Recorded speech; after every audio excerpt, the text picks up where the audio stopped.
Welcome to Unapologetically Woman. We're celebrating phenomenal women all across Kentucky who make no apologies for their perspectives or the impacts that they are making in the community. Today we're celebrating Katie Keys. Katie is a wife, a mom, and she's the founder and executive director of Lift Up Lexington Incorporated. Unapologetically Woman, Katie Keys, that's you. Congratulations. Hi. Thank you for having me here. So usually you might be in riding a cycle. Tell us about what you do. I heard you're a really avid mover. Yeah, so I do enjoy lots of different forms of movement. I'm a big cyclist, mountain biking and road cycling here. And I also am dabbling in triathletes and triathlons and adventure racing. So that's a little bit of what I do for fun. But for work, I am an Airbnb host, and I love welcoming people to our Commonwealth. And I also do rehab and remodel work and beautify properties and interior design work. You do all of this. Okay, let's talk about the Airbnb. What is your role there? What does that look like? So I'm an Airbnb host, so I own several properties, and they're all very unique and different from each other.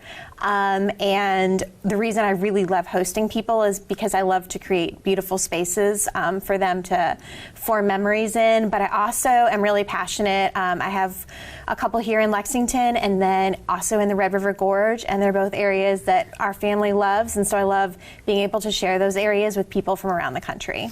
So do you ever remodel some of the Airbnbs yourself? Because yes. You've got, okay, tell us, because you can do it all. Yeah, I love to do a lot of the work myself. I'm very hands-on, and I always will have a very strong theme for it, and so they'll all be very different from each other. So if there's a place that somebody wants to visit, they can go online and check it out and see what kind of vibe it has? Yeah, absolutely.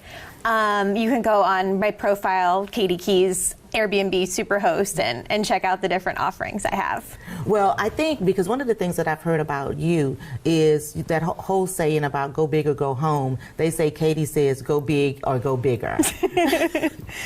That's been said, yeah. So it's over the top, everything that you do. So the design work, the way that you design, and how do you come up with the themes for?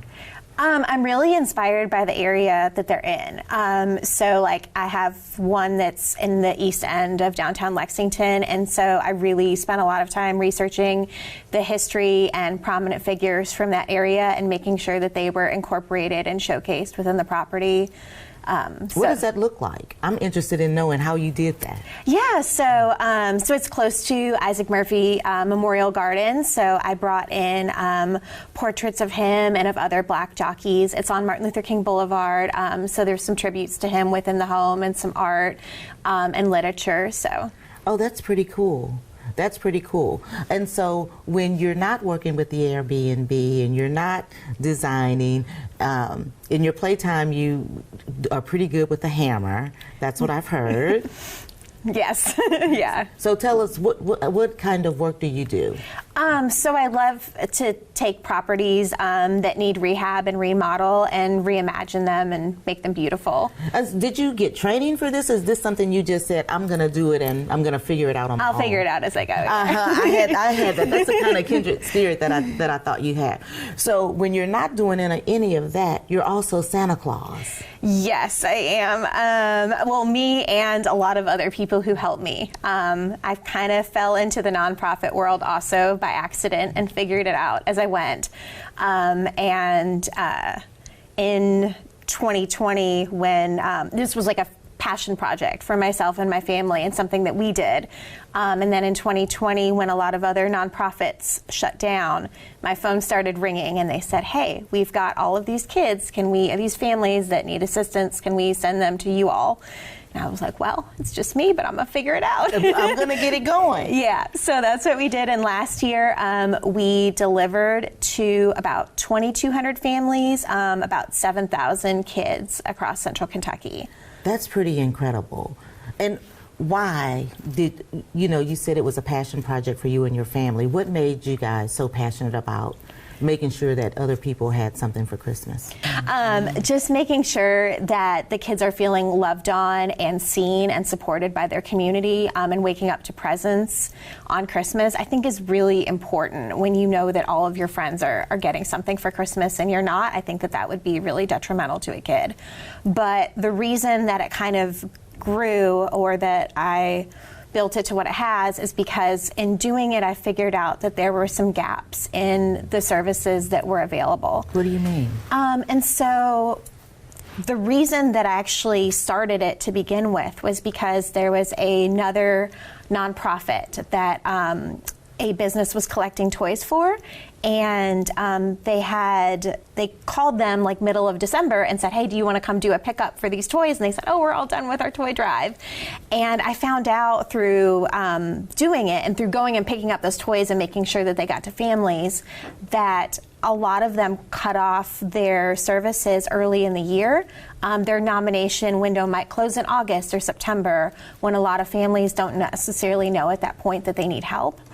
There's a lot of paperwork, and I completely understand why it's required by other nonprofits, but we have a lot of grandparents raising kids here in Kentucky, and they don't always have guardianship papers or all of the paperwork that they might need.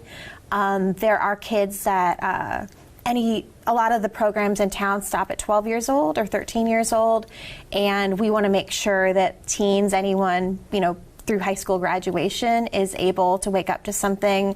I think the teens sometimes notice it more than even the younger kids. And so we also go to 23 local cities. We don't just stop at the county line. So just kind of taking away those barriers to access. And then the big thing that we do differently is we meet the families exactly where they are. We go to their doorsteps. So the family can expect sort of a ding-dong dash situation. I love it. I love it. And when they open the door, there'll be a burlap sack full of toys and a food care package that'll sustain them for 2 or 3 meals. Wow, that's incredible. Where do you get all of the, because I think I read somewhere that all of your work is volunteer, strictly volunteer. Yeah, we have no one's paid within our organization. All of our board and everyone is volunteer. And it takes about 800 volunteers is what we had this year to pull it off, between all of the workshop shifts and the food sorting and the delivery, because we actually have what we call delivery elf families, and they come into our workshop and it's all set up kind of like a toy store, like Santa's workshop, and they will fill the burlap sacks and they'll get a manifest that tells them about the family, and they'll use that to select the perfect toys for the perfect kids and go around the room filling those up, and do that about 5 or 6 times, however much they have room for in their vehicle, and then they deliver those directly to the families. So we involve a lot of the community in that way, bringing them in to help us too. And so I'm just sitting here and I'm wondering, when you were growing up, was volunteerism a part of your family dynamics? Because you are all in, and I mean all in, and you just, I just don't know that you just wake up and people are like, this is what I'm gonna do. It was not a huge part of my childhood. But part of my childhood experience was growing up in other countries. We lived in England and Japan and Brazil growing up. And so you see a lot of need, and you also see a lot of disconnect. A lot of people that have resources and a lot of people that don't have resources. And so I think I've always been interested in how I can connect those two things. And that's what I feel like I'm just a facilitator of doing that. Well, with all of this, when do you have time to sleep? When does that happen? The joke, the rumor going around is that I don't sleep. You don't sleep. So you've got a couple of children. You're a mom. Yes, mom of 3 boys. Tell us about those. We gotta talk about them. All right. So Preston is 14, and he is a 8th grader at Bryan Station Middle School and plays basketball and mountain bikes and runs cross country. And Declan is also in the Spanish immersion program, but he's a first grader at Maxwell. I love that name. I love that name. I've never heard it before. Thank you. And then my youngest, Macklin, he is 5. We're taking 1 extra year before kindergarten for him to play a little bit more, and he'll start kindergarten at Maxwell in the fall. Wow. And so your husband you guys, when you have 3 boys, I was about to ask about your husband, but what about you? You're in a house with all guys. All boys, yeah. How hectic is that or not? Is it busy? It's busy. It's fun. Yeah. Lots of crude jokes. Now, that doesn't surprise me at all. That doesn't surprise me. So I'm going to kick it to you for the last word. For young girls or young women that may be watching and thinking, I'd like to do something, like she's doing today. What kind of words would you have for them or inspiration? I think it's just to really find what pulls on your heartstrings and where you're seeing a need or something that feels important to you. Because if you're going to do something at scale, you really have to pour so much of yourself into it. And so I think that you have to believe in what that is, and also that you can't compromise on what that is. You have to kind of be unwavering that this is your vision and this is how you see it. And hopefully people will embrace that as well and come along with you. Thank you so much. Thank Congratulations. You. Thank you. You guys have heard it from Katie.